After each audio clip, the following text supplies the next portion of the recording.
There is no doubt that the evidence from the scrolls undermines the uniqueness of the Christians as a sect. In fact, we know damn all about the origins of Christianity. However, these documents do lift the curtain. By this time, the initiative had passed into the hands of the next generation of scholars, and Allegro had left the world of scroll scholarship to pursue his research on the origins of myth and religion. Works subsequent to the Sacred Mushroom and the Cross were moderate enough, but for most readers, as well as for the academic establishment, he was to remain an exile. The man who, in the sneering words of the times, had traced the source of Christianity to an edible fungus.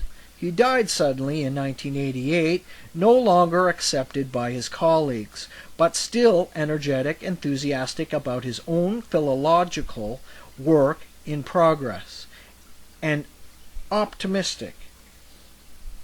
It must have been some consolation for him to see before his death that his defiance of the international team and his concern about their delays in releasing material were already being echoed by others. In 1956, Edmund Wilson had favorably reviewed Allegro's popular book on the Dead Sea Scrolls. In 1969, when he brought out the new edition of his own book, it had swollen to twice its former length. The situation regarding the scrolls was no longer for Wilson merely a question of tension and inhibition. It had now begun to assume the proportions of a cover-up and a scandal. I have been told by a Catholic scholar that at first, in regard to the scrolls, a kind of official policy tended to bias scholarship in the direction of minimizing their importance. By the mid-1970s, biblical scholars were beginning to speak openly of a scandal. Even the most docile began to have their worries, and the international team were alienating men who had no desire to engage in academic controversy. Among the most prominent names in contemporary Semitic scholarship, for example, is that of Dr. Geza Vermes, who has since 1951 been publishing books and articles on the scrolls. Initially, he had no quarrel with the international team and their work. Like many others, however, he gradually began to lose patience with the delays in publication. In 1977, he published a book, The Dead Sea Scrolls, Qumran in Perspective, in the first chapter of which he publicly flung down the gauntlet.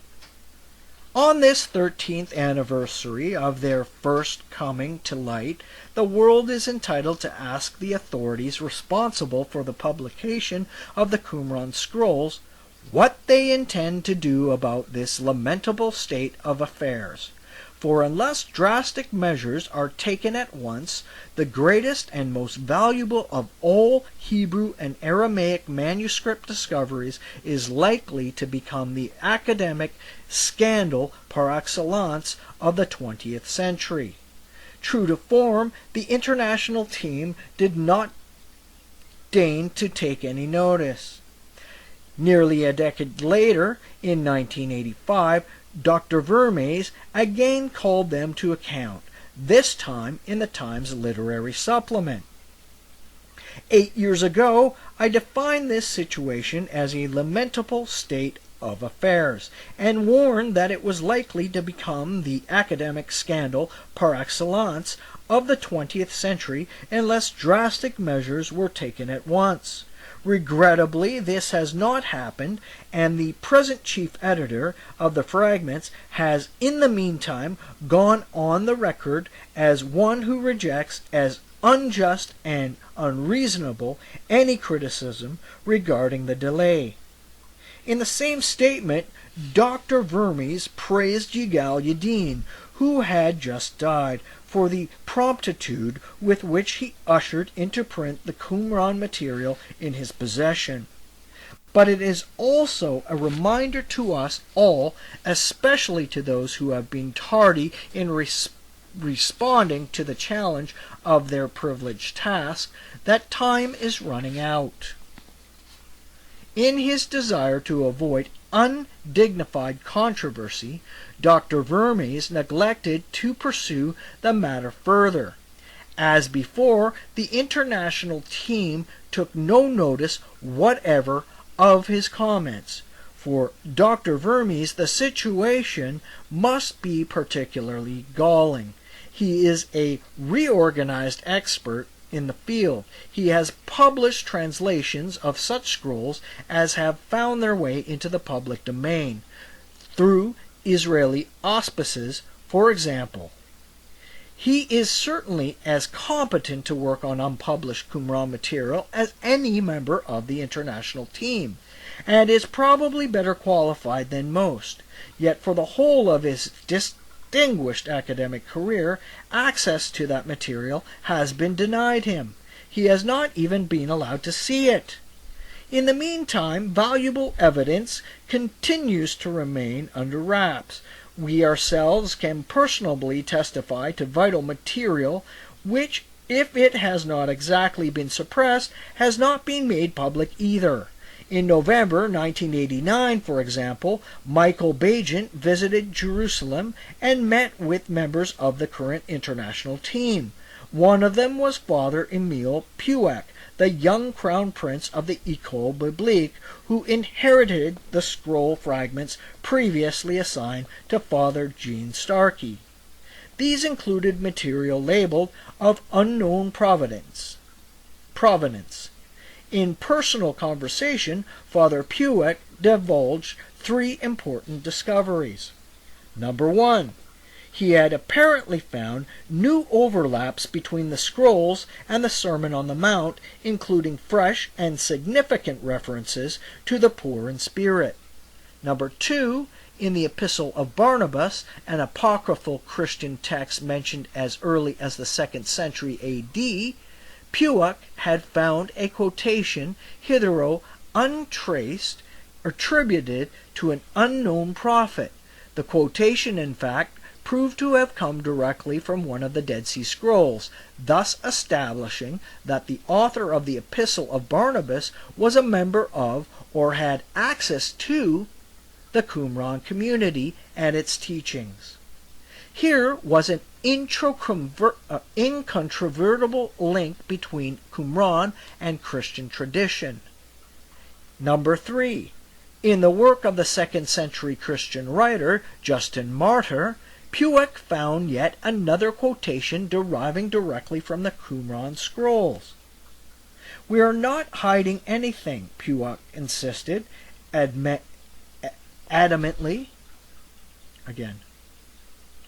"We are not hiding anything," Puek insisted adamantly. "We will publish everything. To our knowledge, however, none of the revelations confided by Puek in conversation has yet appeared in print, and there seems no immediate likelihood of their doing so.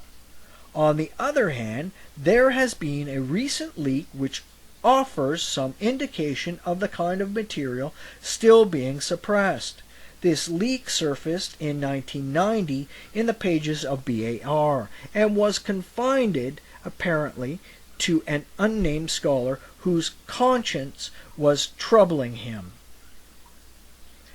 The BAR is Biblical Archaeological Review. It consists of a Qumran fragment very similar to the passage in Luke's Gospel, referring to Jesus' imminent birth. Luke 1:32-5 speaks of a child who will be called Son of the Most High and Son of God.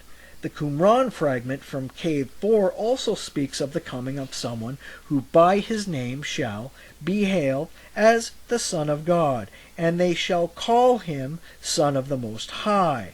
This, as BAR points out, is an extraordinary discovery, the first time that the term Son of God has been found in a Palestinian text outside the Bible.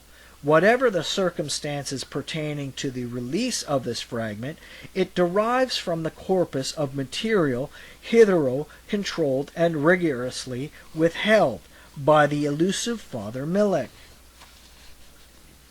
End of chapter 3.